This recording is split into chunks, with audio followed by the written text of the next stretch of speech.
آج کا موضوع ہے جی فنڈامنٹلزم. یہ لفظ بھی آپ سنتے ہیں تو شاید آپ کے ذہن میں یہ تصور آتا ہے, خیال آتا ہے کہ بڑا منفی قسم کا لفظ ہے. اگر ایک زمانے میں انٹرنیٹ پہ کسی کو میں نے فنڈامنٹلسٹ کہہ دیا, وہ ناراض ہو گیا میرے سے بہت ہی زیادہ. اس نے سوچا میں نے اس کو شاید گالی گولی کو نکالی ہے. مگر ایسا ضروری نہیں کہ اس کو پیجوریٹیولی ہی استعمال کیا جائے, کیونکہ ایک تحریک ہے دنیا کے اندر, دنیا کے مختلف کونوں کے اندر, جس کو ہم اس لقب سے یا اس فریز سے یا اس ٹرم سے ڈیفائن کر سکتے ہیں.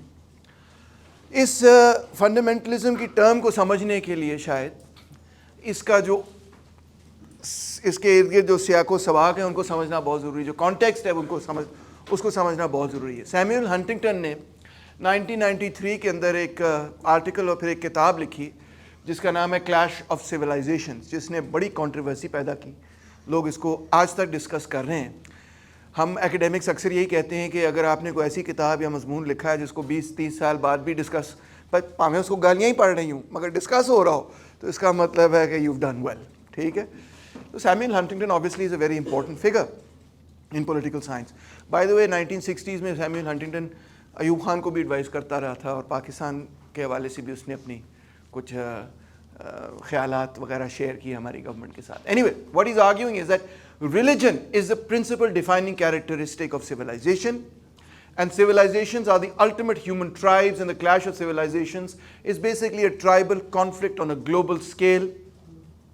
The trust and friendship between civilizations will be rare. Do civilizations کے درمیان کوئی خاص ٹرسٹ نہیں ہے. Globalization is leading to the clash of civilization.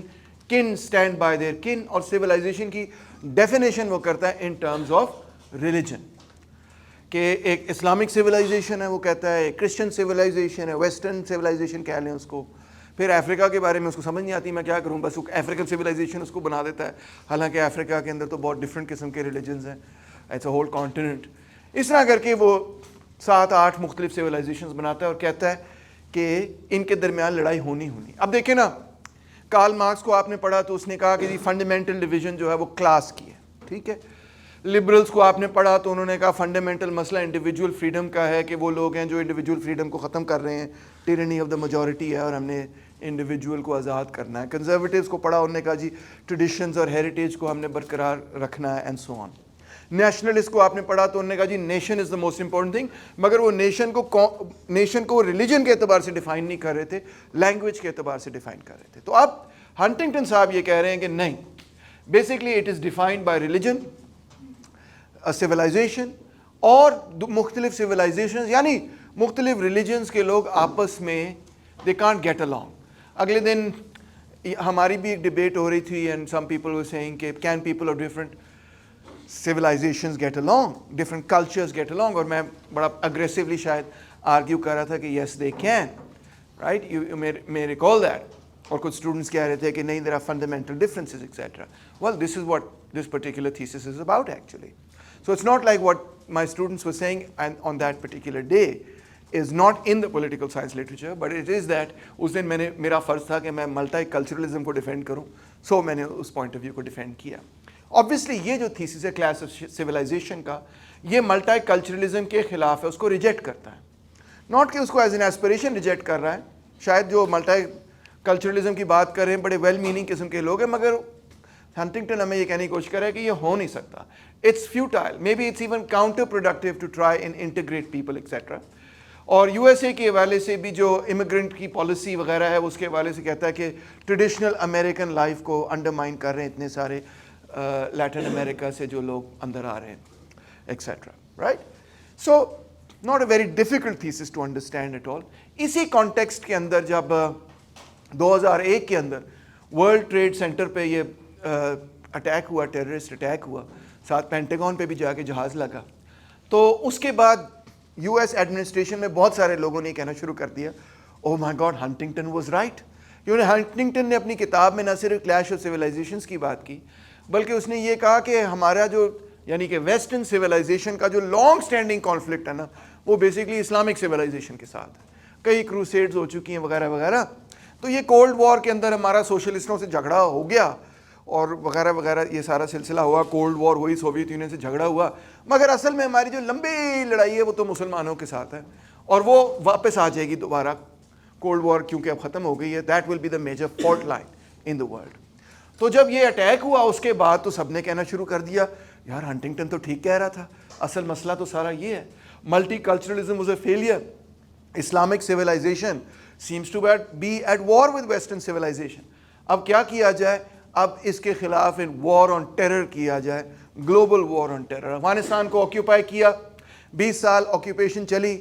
جب آکیوپائی کیا تھا اس وقت طالبان وہاں پہ ہوا کرتے تھے, طالبان کو ہٹایا, 20 سال امریکن حکومت رہی. جب 20 سال کے بعد امریکن حکومت وہاں سے چلی گئی تو کون واپس آ گیا؟ طالبان.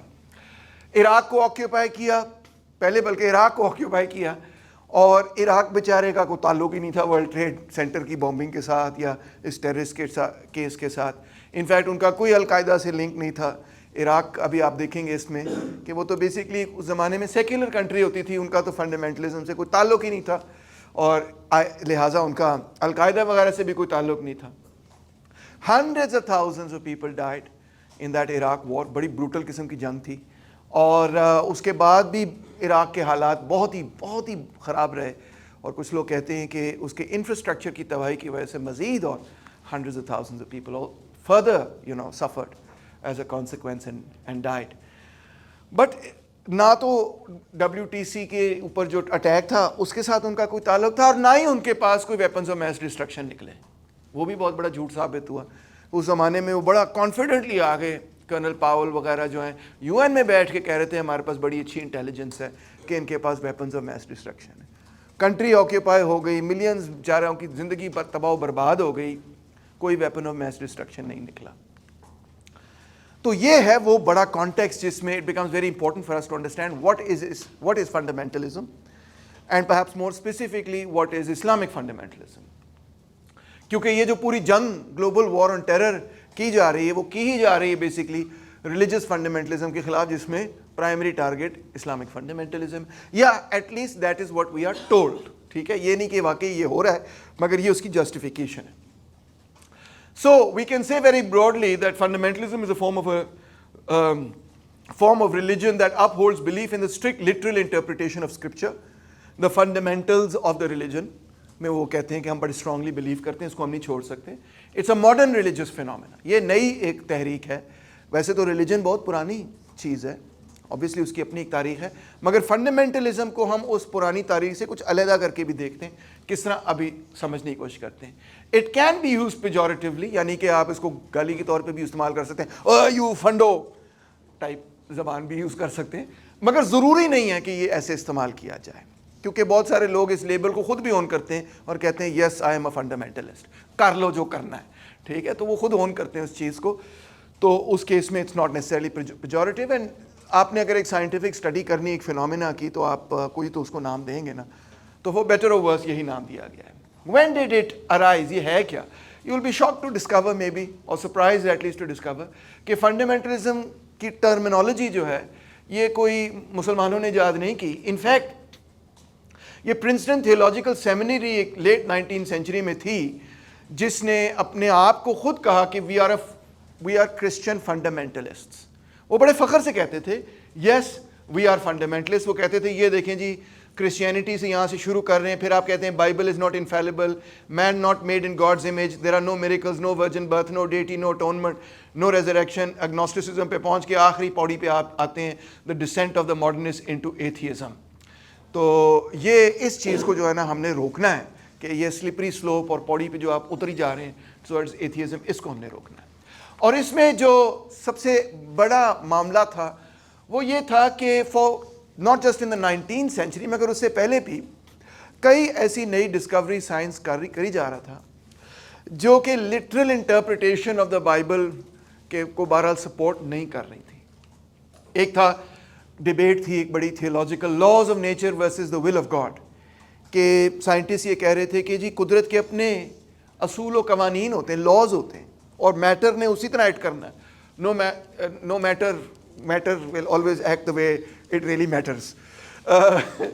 تو دوسری طرف وہ لوگ تھے کہتے تھے نہیں, it's the will of God that makes matter act the way it does.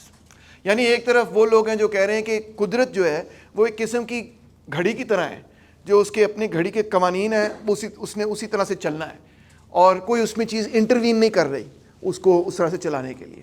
بس اس کا ایک موشن ہے, ٹھک کر کے آن ہو گیا اور گھڑی کی طرح وہ گھوم رہا ہے. پرانے زمانے کی گھڑیاں, اب آپ کے پاس تو ڈیجیٹل گھڑیاں, آپ کہیں گے سر گھڑی کون سی گھومتی ہے, یہ تو کوئی گھوم نہیں رہی. پرانے زمانے کی گھڑیاں گھوما کرتی تھیں نا, ڈائلز ہوتے تھے ان پہ.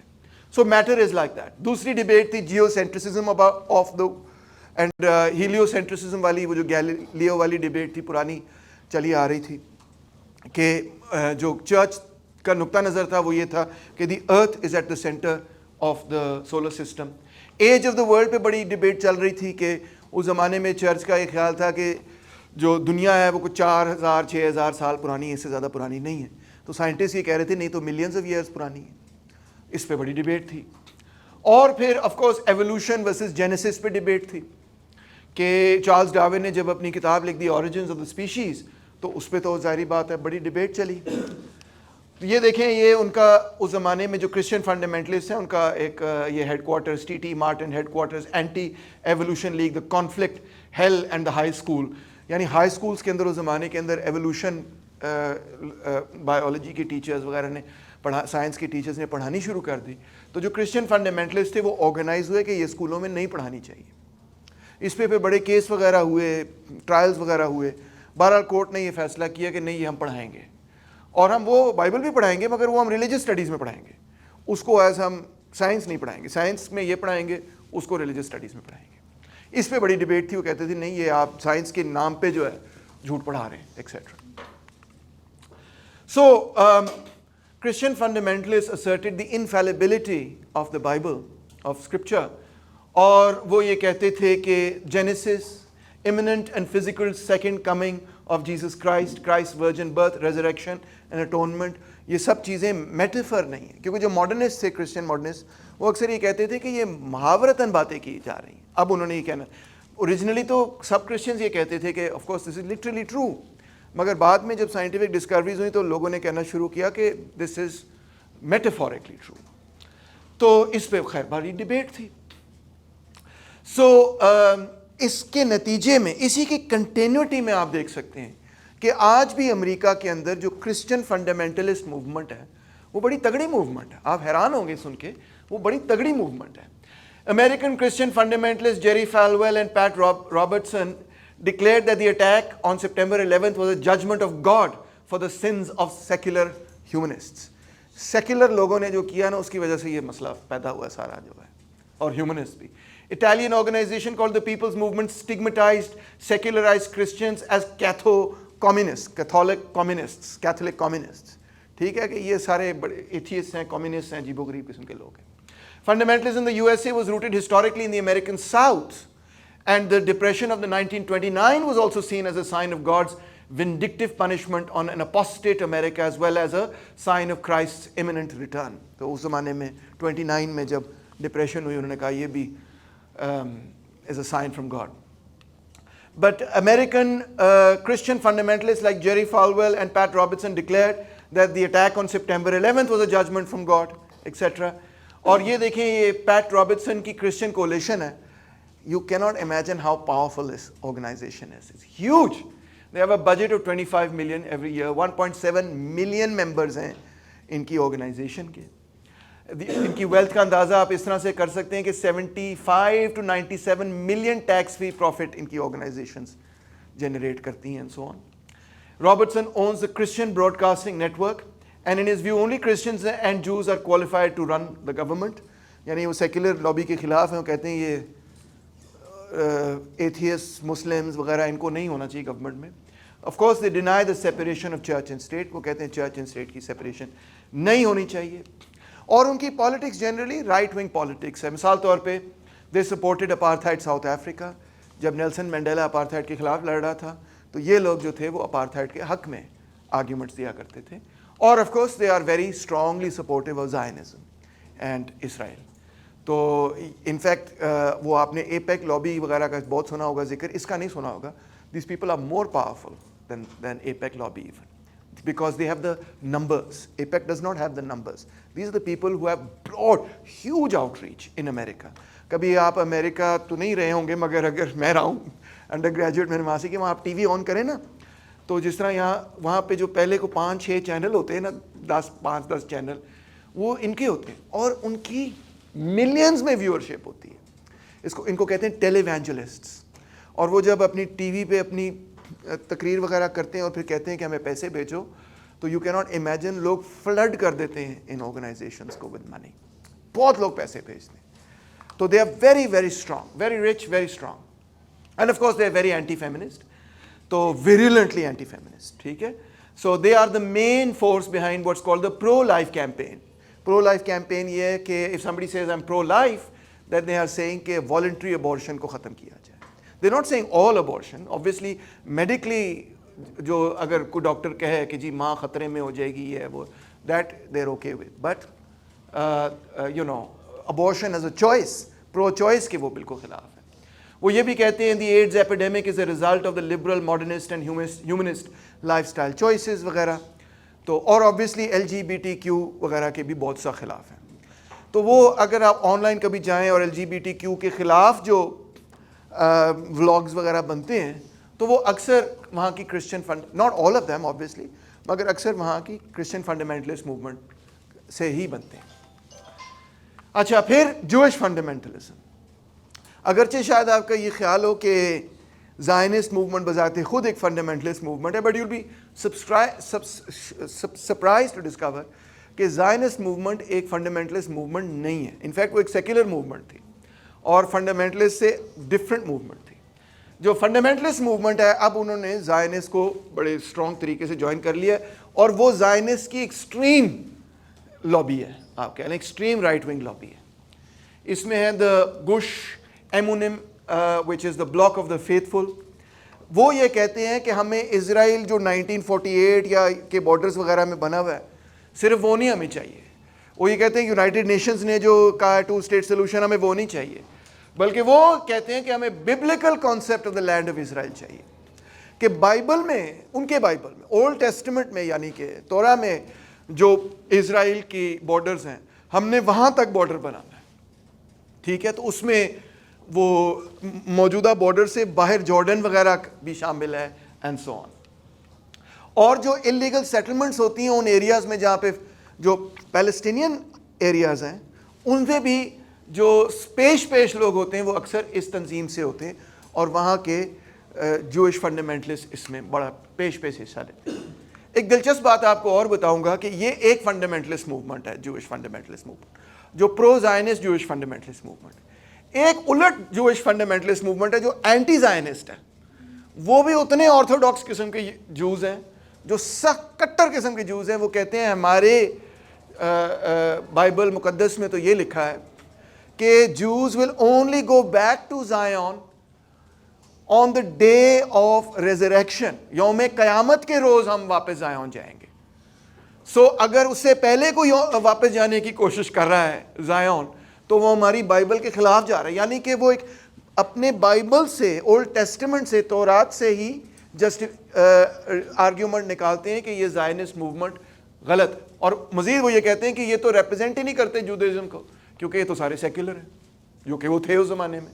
وہ کہتے ہیں they are not representative of Judaism. تو وہ الٹ ٹائپ صرف بھی ہے. اور آپ اکثر دیکھیں گے کہ جو پیلسٹینین پرو پیلسٹینین ڈیمونسٹریشن ہوتی ہیں اس کے اندر کچھ آرتھوڈاکس یہودی فنڈامنٹلسٹ آپ ان کو کہہ سکتے ہیں, بالکل اسی طرح ان کے بال بھی ہوتی ہیں, ٹوپیاں وغیرہ سب کچھ اسی طرح ڈریس اپ ہو کے, تو وہ فلسطینی جھنڈے اٹھا کے جو ہے فلسطینی پروٹیسٹ کے اندر جاتے ہیں. اور کبھی کبھار جب زائنسٹ جو ہیں پروٹیسٹ کر رہے ہوتے ہیں وہ ان پروٹیسٹ میں فلسطینین فلیگس کے ساتھ گھس جاتے ہیں اور کہتے ہیں کہ Israel is an affront to the Jewish religion. یہ جو کر رہے ہیں جوڈائزم کے نام پہ, اس سے ہمارا مذہب بدنام ہو رہا ہے, اس کا مذہب سے کوئی تعلق نہیں. تو وہ بھی ہیں. اور بھی ان کی ایکسٹریم دوسری طرف جو رائٹ ونگ زائنسٹ فنڈامنٹلسٹ آپ کہہ لیں اس طرف ہیں, یا فنڈامنٹلسٹ ہیں جو زائنزم کے ساتھ جڑے ہوئے ہیں, وہ تو یہ بھی کہتے ہیں کہ یہ فلسطینی دے آر لائک دی ایملیکائٹس وغیرہ, اور یہ ٹیررسٹ ہیں, اور یہ وہ ان کو ختم کر دو, ان کو نکال دو, اور یہ کر دو, slay them without mercy and so on so forth. آپ نے بہت ساری ایسی اسٹیٹمنٹ شاید انٹرنیٹ پہ سنی ہوں, اور بہت سارے انفارچونیٹلی اسرائیلی اسٹیٹ کے ریپرزینٹیٹیوز بھی ایسی اسٹیٹمنٹس دیتے رہتے ہیں. So secularism by these people is seen as suffocating by reborn Jews, with the Enlightenment blamed for plunging humanity into hostile sea of doubt and cutting it adrift from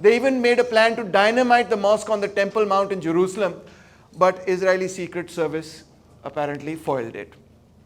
They have 50,000 members